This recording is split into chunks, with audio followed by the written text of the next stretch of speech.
Good stuff. And oh my God, okay. Defense, that's what I'm talking about. The cameras were rolling. The microphones were live. And for the first time in weeks, Stephanie White stood at the podium and gave Caitlin Clark the kind of direct, detailed praise fans have been waiting to hear all season. Not vague compliments, not generic team effort language, not carefully dodged acknowledgement. Actual praise. White looked reporters straight in the eye and said, "I thought she was great." She talked about Clark's physicality attacking the rim. She praised her emotional intensity. She highlighted the defense. She even explained how Clark's emotion helped fuel Indiana's success against one of the hottest teams in the league. And the internet immediately responded with one question. What changed? Because this was not happening in a vacuum. I'm Dre Fiber. This is Street Hoops. And today, we are breaking down one of the most revealing weeks the Indiana Fever organization has produced all season. This was bigger than one press conference, bigger than one game, bigger than one viral clip. This week exposed the tension between the Fever's basketball success and the growing public perception that the organization itself has struggled to keep pace with the phenomenon standing at the center of it all, Caitlin Clark. And whether the Fever want to admit it or not, fans are noticing every detail. Let's start with the basketball, because ultimately that is what forced this entire conversation into the spotlight again.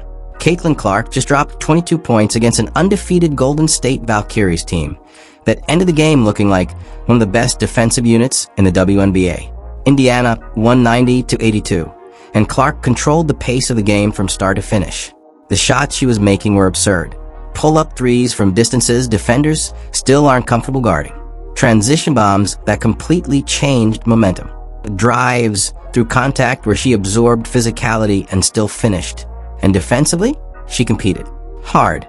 That matters because one of the loudest criticisms directed at Clark this season has been defense and emotional control.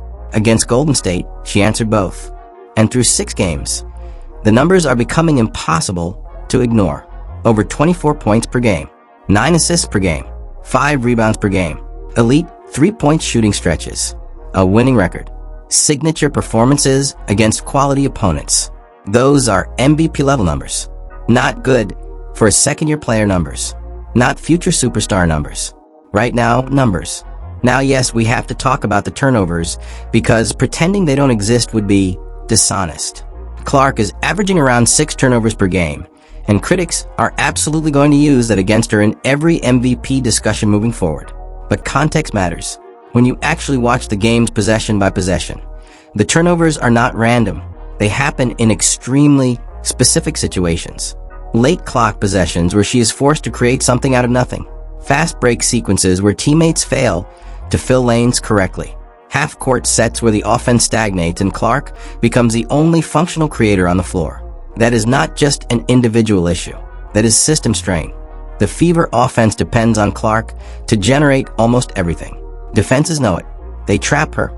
They overload, help defenders toward her side of the floor. They force Indiana's supporting cast to make quick decisions under pressure. Sometimes those decisions fail. And when they do, the turnover gets attached to Clark's stat line. That does not mean she is blameless. Elite playmakers always carry turnover risk. But there is a massive difference between reckless basketball and high-difficulty creation under constant defensive pressure. Clark is being asked to carry one of the heaviest offensive responsibilities in the league. The turnovers are partially the mathematical consequence of that reality. Now let's move to the part of this story that transformed a normal basketball week into a full-blown organizational discussion. Because within one 7-day stretch, the Indiana Fever found themselves dealing with 2 separate league disciplinary situations. 2. The first involved the handling of Clark's injury designation before the Portland game. According to league reporting procedures, teams are required to disclose injury statuses by a specific deadline. Clark reportedly did not appear on the mandatory injury report before being scratched close to tip-off. Fans were furious. People had purchased tickets specifically to see Clark play. Some traveled. Some paid premium prices. And when she was suddenly unavailable, the backlash exploded online almost instantly. The league reviewed the situation and issued a formal warning to the Fever organization. That matters. Not because a warning automatically means scandal, but because once a warning exists, future reporting mistakes no longer get viewed in isolation. They become part of a documented compliance pattern. Then came the second situation. Stephanie White was fined for publicly criticizing officiating and discussing the physical treatment Clark was receiving during games. Now, to be fair, coaches across basketball get fined for officiating comments all the time. That part is not unusual, but timing matters. A league warning for organizational reporting issues plus a fine for public criticism in the exact same week creates a perception problem, whether the franchise likes it or not.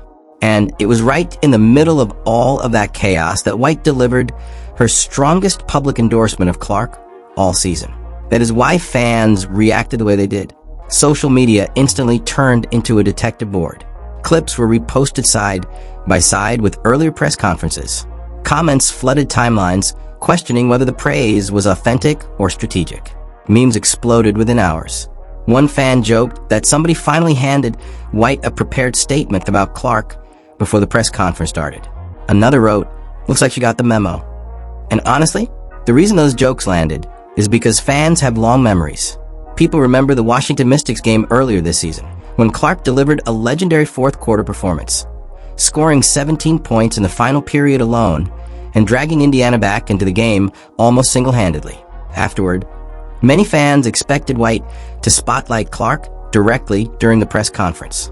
Instead, the response focused more broadly on team resilience. Clark was not specifically highlighted in the way many people expected. That moment stuck with fans. So when White suddenly gave detailed, enthusiastic praise after the Valkyries win, people naturally compared the two situations. And once fans start building timelines and compiling clips, narratives develop fast. Now we have to talk about the quote that completely detonated across basketball media this week. Caitlin Clark describing Stephanie White's expectations as insane. The internet lost its mind over that word. But context matters here too. Clark was smiling, laughing actually. This was not some bitter shot at her coach. It was not a passive-aggressive complaint. She was describing an intense standard from a demanding coach in the same way elite athletes often do. Competitors respect pressure. Competitors often enjoy being pushed. That part was obvious to anyone watching the full interaction honestly. But timing once again changed everything. Because Clark used the word insane during the exact week when the Fever organization was already under heavy scrutiny. A warning from a league, a coaching fine, viral conversations about organizational behavior, questions about public messaging. So even though Clark's tone was playful, the internet interpreted the quote through the lens of everything else happening around the franchise. And here's the interesting part. I think Clark understood exactly what she was doing. Not maliciously, not manipulatively, but intelligently. Clark is far more media aware than people realize. She understands how clips spread. She understands timing. She understands online culture. And she understands that certain words gain additional meaning depending on the moment they are spoken. Using the word insane during this specific week was comedic gold for the internet, whether she intended it that way or not. And she delivered it with perfect plausible deniability. That is media intelligence. Now zoom out and look at the bigger picture surrounding this franchise. On the court, things are trending upward.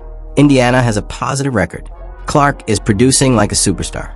The fan base is energized. National attention around the team continues to grow. Television numbers are massive whenever Clark plays. The Fever have every ingredient needed to become the defining WNBA franchise of this next era. But institutionally, there is visible turbulence. League warnings, public criticism, press conference controversies, fan distrust, constant social media analysis, questions about communication and leadership. Those two realities are currently moving in opposite directions. The basketball product is soaring while the organizational optics remain unstable. And that tension becomes dangerous if it continues long-term. Because eventually, organizations either align their messaging with their actions or the credibility gap widens until every single statement gets interpreted through skepticism. Right now, Fever fans are skeptical. Not hateful, not irrational, skeptical. And skepticism changes how every press conference gets received. It changes how every quote gets clipped. It changes how every coaching decision gets analyzed online.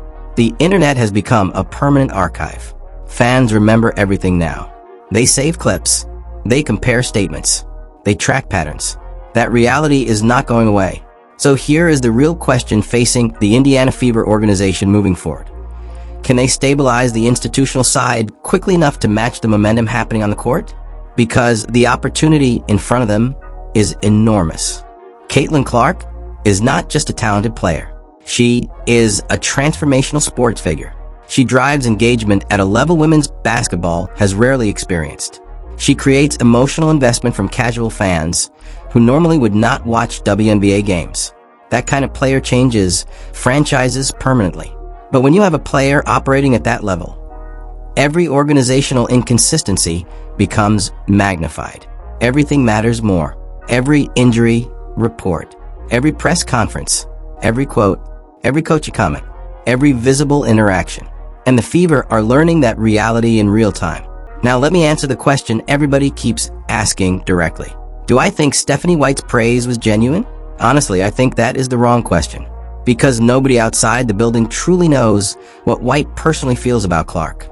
We are not in practice. We are not in meetings. We do not hear private conversations. What we can evaluate is the public record. And the public record shows inconsistency. There were moments earlier this season where fans felt Clark deserved stronger acknowledgement publicly. That perception became widespread enough that it evolved into a running conversation across basketball media. Then, after a week of league scrutiny and organizational controversy, White suddenly delivered her clearest and most enthusiastic praise yet. That sequence naturally created suspicion. But here is the important part. The praise itself was accurate.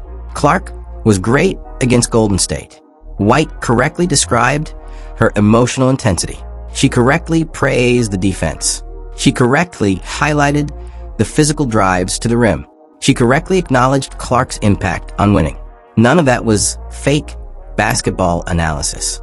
So ultimately, whether the praise was fully organic or partially influenced by external pressure matters less than what happens next. Consistency is what rebuilds trust, not one press conference. Plenty. If White continues publicly recognizing Clark's performances with the same level of specificity and energy moving forward, then eventually fans will stop revisiting old controversies. That is how credibility works. Repeated behavior creates a new narrative over time. But if the communication swings back and forth again, the skepticism returns immediately. Now on Clark's side, I continue to be impressed by how controlled she has remained through all of this. She has not publicly criticized her coach. She has not escalated drama. She has not fed controversy. She has not played victim. Instead, she keeps showing up and producing. 22 points against an undefeated team. Big shots, leadership, energy, composure. And that is why she has become such a massive star. People connect with competitors who let performance speak loudest. Clark understands that better than most athletes her age. She knows the noise exists. She sees the headlines. She understands the discourse. But every game, she gives fans another reason to focus on basketball instead of drama. That is superstar behavior. And honestly, it is probably the biggest reason the Fever organization still has time to fix this perception issue before it becomes something larger. Winning changes everything. Superstar performances change everything. And right now, Caitlin Clark is giving Indiana exactly that. The challenge for the franchise is making sure the organizational side stops distracting from what is happening on the court. Because the basketball should be the story, not injury report controversies, not press conference breakdowns, not league warnings, not viral side-by-side comparisons. Basketball, that is the opportunity sitting directly in front of Indiana right now. And if they handle it correctly, this entire week could eventually be remembered as the turning point where the organization finally adjusted to the scale of the moment they are operating inside. But if the inconsistencies continue, this week may instead become remembered as the moment fans fully stopped giving the organization the benefit of the doubt. That is how important perception has become around this team. One final thing before we close. Caitlin Clark's rise has fundamentally changed the relationship between sports organizations and fan communities. Fans are more engaged, more analytical, and more organized than ever before. They do not simply consume basketball anymore. They investigate it. They archive it. They debate it in real time. Every franchise dealing with a transformational superstar is going to experience this eventually. The Fever are simply experiencing it first, and at maximum intensity. And right now, every move they make is being watched through a microscope. The good news? The solution is not complicated. Transparency, consistency, clear communication, and letting the basketball remain at the center of the story. Because when Clark is cooking the way she did against Golden State, the WNBA looks electric. That should be the headline. Everything else is noise.